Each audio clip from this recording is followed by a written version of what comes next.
Hey guys, Jacob here from Looney Tunes Pontoons, and today we are taking a look at one of the older pieces of inventory here on the lot with a newer motor. This is a great combination for somebody who's on a budget and wants to get into a beginner-friendly boat that they can trust for reliability, that has a good solid base, an area to sleep in, lots of space for seating. It really is ideal for someone just getting into boating. So let's go ahead and take a close-up, in-depth look at this Bayliner Capri.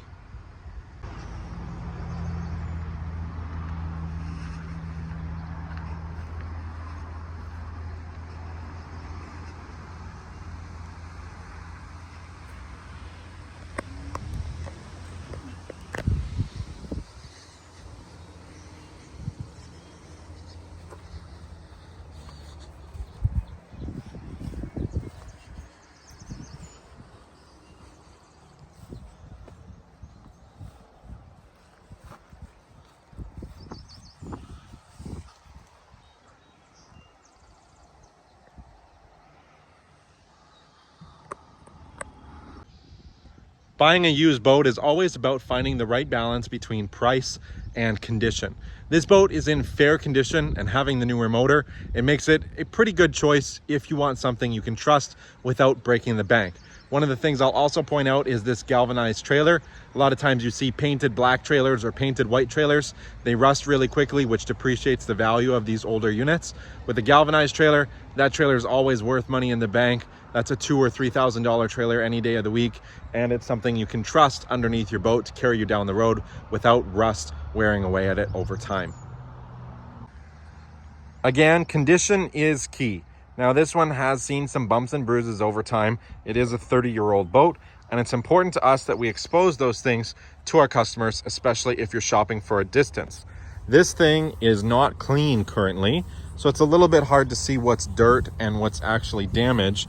But on the top, we can see here that there's some rubber damage at the front where it probably ran into a dock at one time. That's not really a big deal, but something I wanted you to be aware of.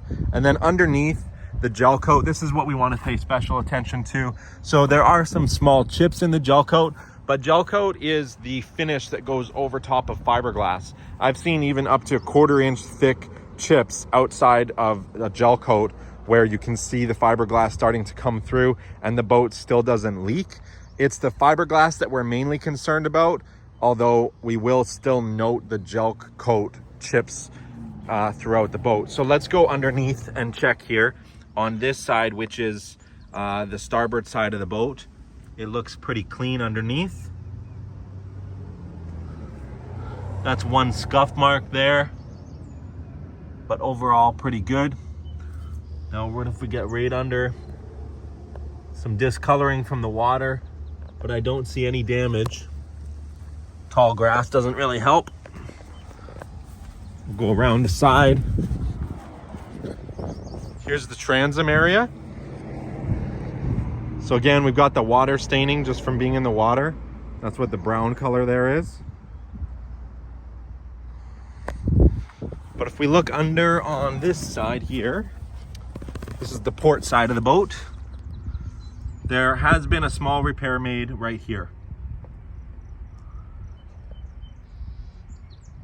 Now this is definitely just surface damage. I would not be concerned about this leaking at all. But again, something I just wanted you to be aware of. That definitely won't leak. We could put this thing in the water for a week straight. I'm confident that won't leak. We'll go underneath from this side.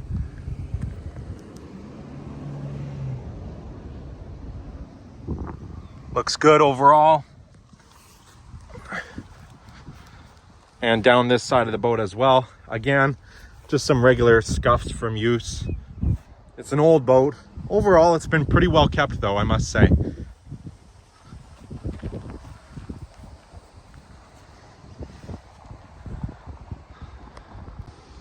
Now that we've taken a good look at the exterior, let's go ahead and hop up inside and see what the inside looks like.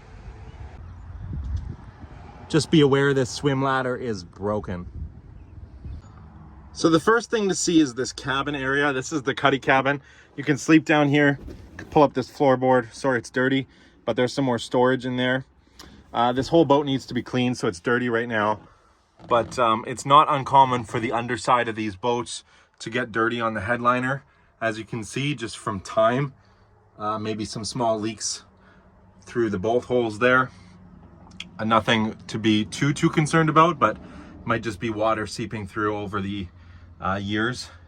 There is a hole here in the headliner. It's dry under here. It doesn't smell wet or moist. There's no mold.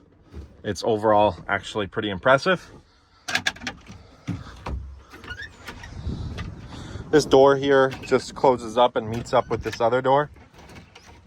You can kind of latch them together, and that seals off the cabin area. Hard to do with one hand. There we go. Now this is the driver's area.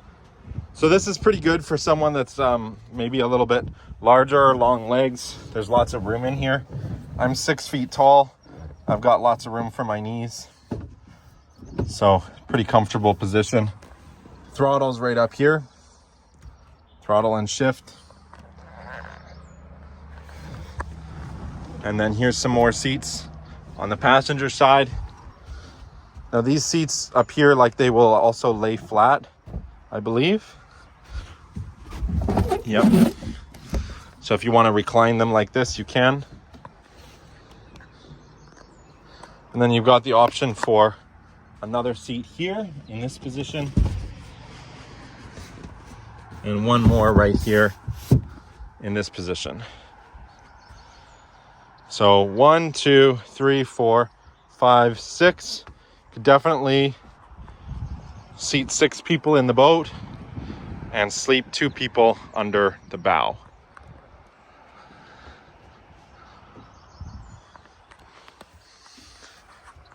I'm not exactly a lightweight, and the floor feels pretty solid. No concerns there. 6-person capacity, some storage in the sides. That's it for today. Thanks for taking a look at our 1989 Bayliner Capri. Let me know if you have any questions, and until then, talk to you soon.